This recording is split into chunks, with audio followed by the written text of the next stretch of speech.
Ladies and gentlemen, welcome back to The Truth. I'm your host, the one who lived the most, Niall Hessen, back with a brand new episode here on The Truth, back once again with my brother Lucas. And today we have two more episodes here, two more Avoid episodes, I should say, as we're going to be taking a look at the third base position and then the outfield position tomorrow. So getting down to the nitty gritty of it, Lucas, I already asked you how you doing. I'm assuming you're still doing good. Yes, Did you watch the Cubs Dodgers spring training game from the other day? I did yesterday. Yep, 12-4 win. Of course, I did. I've been keeping up to date today, and Iowa baseball lost already. So Did they really? Aren't they playing Stetson? Is that right? today was Notre Dame.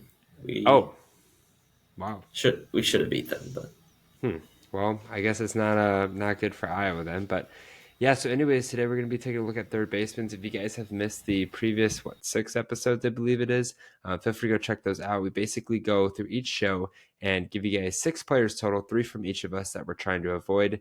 Again, these are supposed to be shorter podcasts. The fantasy baseball podcasts are intended to be shorter, and just trying to get you some more information as we are less than a month away from the start of Major League season. Depending on when your leagues draft, I think most leagues probably draft before, but never know because there's a period of time in between. Should be fun, should be exciting. So without further ado, Lucas, go ahead and give me your first third baseman, that you're avoiding. yeah, first guy for me is Mark Vientos of the Mets. I think of everybody we've mentioned so far, I think he has the highest in terms of the highest view right now, just based off how he finished, especially his postseason. I mean, he had 18 hits and 55 at bats, 5 homers, 14 RBIs, 19 strikeouts, but that's just kind of what you're going to get, as we'll talk about a little bit. But he is definitely like on the top, or I shouldn't say on the top, but he's definitely rising on people's boards, but not necessarily on mine. You look at his ADP. I've seen some as high as top six third baseman. I've seen some low as 20. I think he's definitely more in between, just because there's so much uncertainty there other than last season. I mean, he had 27 home runs, 71 RBIs, but again, same thing, 33 walks, but 135 strikeouts. So he's almost, let me do, no, I can't do math in my head. I was going to say, that's like 5 strikeouts per walk. Like, that's just something you don't like to see. Again, in such a young guy, you hope that you kind of change that. Second round pick in 2017. So he's been in the organization for a while, and he definitely broke out last year. But the years before, not a big sample size, but hit 167 in 22 and hit 211 in 2023. So he definitely, you know what you're going to get. You're going to get strikeouts, but you're going to get home runs. But the question is, if you're not getting home runs, what else are you getting? You're not getting stolen bases. He has 1 stolen base in his career. So he's kind of a guy that I think a lot relies on his power numbers. And especially if he's slumping for a month or 2 month period, that's really going to hurt you with the third base position. I just think you can get that kind of value lower in the draft. Yeah, Vientos. Wow, I was stumbling with my words there. I actually do like him, and I'll probably talk more a little bit about him later just because I think I'm kind of buying in the hype. I think he's a little too overhyped. I think that's a big thing that people are like jumping to because he had like this great end of the year playoffs. Like, oh my gosh, this guy is like the coolest, best new thing out there. I think he's got the potential to be, but I think he's also a little bit overhyped. But I still like him as a prospect or player, not a prospect. Um, as we progress here for the Mets, my first one is going to hurt you. Any guesses who it is? Royce Lewis. It is Royce Lewis. And this one hurts me as much as it hurts you. And I think it's obvious the biggest reason why I'm avoiding Royce Lewis is because of injury. And as much as we want to hide the fact that it's hard to draft because of injury and you can't predict injury, look, year in and year out, I've been drafting, or not necessarily in the league we're in, but Byron Buxton, right? Twins guys just can't catch a break. It seems like these guys are always injured. Royce Lewis literally got injured on the first game. And I was like, bro, literally again, I thought he was going to be out for the year. He was out for like a month or two, whatever. Came back, was on a tear. Then he had a little bit of a cold stretch as well. But this is a guy that's very talented, right? And I think there's a couple factors for that. One, obviously batting 233. There was at one point I remember he was like batting like 350. Like it was absurd. But he also was getting like a home run every game. And then as you mentioned, or I mentioned, wow, as I mentioned, he went on that cold stretch where it just like seemed like he could not pick the bat off his shoulder to save his life. I think, talent wise, it's there. I need to see some more consistency. And the biggest consistency that I'm going to get is if he plays at least 130 games. I know it's not possible for him to play 162. I know Rocco's very big into load management. So he's not going to play 162 if he's able to. He'll probably play, 90 according to Rocco, if he's fully healthy. But I just don't see it being a good piece to add for where he's at right now. Some couple guys below him that I would prefer to draft: Alex Bregman, Matt Chapman, even Alec Boehm. I would consider drafting over Royce Lewis. So I think he's a little overvalued. This is coming from a Twins fan as well. But if he falls to me, I'll take him. I just think he's a little too overvalued for his inability to stay on the field at this early point of his career. What about your second guy? Second guy for me, Nolan Arenado. His numbers aren't even like terrible. I just he's kind of in the same boat as Goldschmidt, but the thing that sticks out to me is just the again uncertainty. I mean, it seems like all you read every week is Arenado trying to get traded, trying to get traded. Cardinals block a trade. Like there's just so much going on, and it really seems like the Cardinals especially don't want to pay him. I mean that's for sure. But he had 600 at bats, 270 average, 16 home runs, 71 RBIs. 719 OPS, and I think he's going to be a future Hall of Famer. That's not the discussion though, but I'm avoiding him in general. Like I don't. Not only do I think he might get drafted high, but I mean he's probably a bottom tier third baseman. But I'm looking at these ADPs, and ESPN has him as the number 8 third baseman, and the next lowest is 17. Like I don't know what ESPN's doing, especially considering how they're low on a lot of other guys. I just would avoid Arenado, not necessarily at all costs. Like if he falls to me, whatever, like late round, but he is definitely not who I'm looking for at the third base position on my team.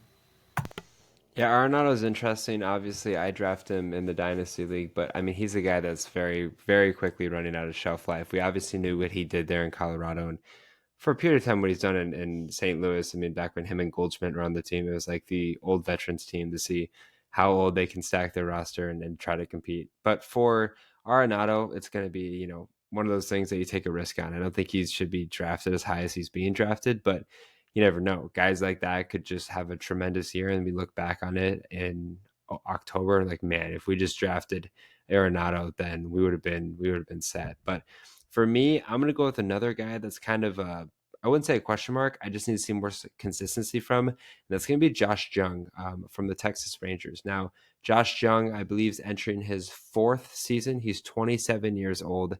Year one, 2022, played in 26 games, 2023, 122, and last year, 46 games. In those 46 games, 7 home runs, 16 RBIs, batted 264. I know obviously he played in a third of the games he did the year before, so his stats are going to be a little bit fluctuated from the previous year: 266, 23, and 70. Biggest thing with Josh Jung, he does strike out a little bit more than once a game, which is going to obviously plague you a little bit. Slugs 467, OPS of 781. The numbers are there, but he hasn't really played. I mean, yeah, it's 2023 or 2022, whatever it was, that second year. Played a good amount of games. I would like to see a little bit more, but obviously just hasn't been out there for 2 or more seasons of playing 120, 130 games. So what do you expect getting out of a guy like Josh Jung?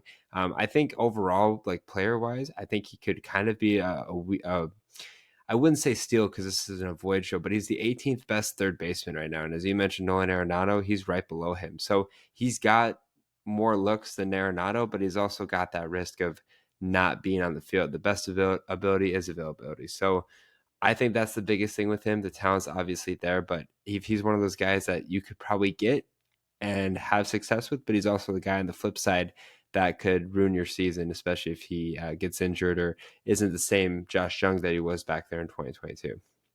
Okay, and then what about your final guy? Yeah, last guy for me is Eugenio Suarez in Arizona. I don't know. I just compare him to kind of like Miguel Sano. You really know what you're going to get, and every year I think this is going to be the year he kind of struggles. But I mean, he had 30 home runs, 101 RBIs. But at least what I remember is like I feel like those numbers are really obscured by a few good months. I mean, April he hit 214, May he hit 172, June he hit 156, but September he hit 347, and July he hit over 300 as well. So I would much rather see him hit like 260 throughout the entire year than only be hot over a few months. He was on my team, and I definitely was considering dropping him after those first 2 months. So definitely instability, and I kind of talked about with Vientos, like he's a guy, especially he's getting close to, or if not 30, I believe he debuted in like 2012. So he has been around, not that early, but he's been around for a long time. So if he's slumping, there's not a lot of wiggle room, I feel like, and I think there's a lot of more young, exciting guys at third base. And I just am not looking at third base as a guy that I'm going to have hit 240, but get me a lot of home runs. That's just not what I'm looking for. ADP has him around middle of the pack, third baseman. I don't think that's a terrible spot. I just would not really be looking at him as someone I want to target at third base. For me, my final guy is, I feel like, a definition of a wild card, and it's going to be Max Muncy of the Dodgers.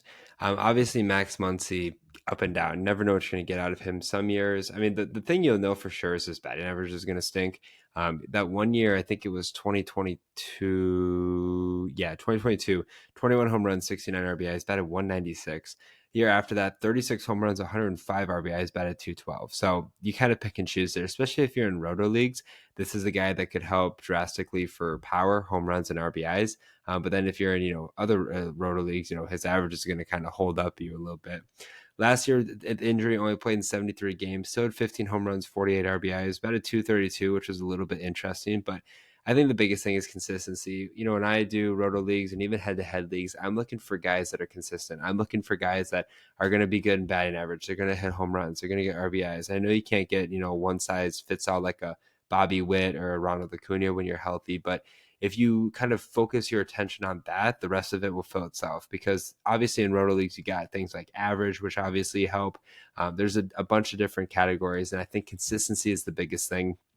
Also, you got to factor into the fact that he is 34. He is getting up there in age a little bit. I think he could be in that same conversation with guys like, well, I know he is as far as age with like Arenado, whatever. But I feel like Arenado is more positioned to be a more consistent guy than Max Muncy. And Max Muncy throughout his career has dealt with periods of time with injury. So there's just a lot of uncertainty with me with Max Muncy, and that's one of the reasons why I'm avoiding him. And I wouldn't feel comfortable going into a campaign knowing that I had Max Muncy on my team to consistently deliver average, but more than that, home runs, RBIs, and power as a whole.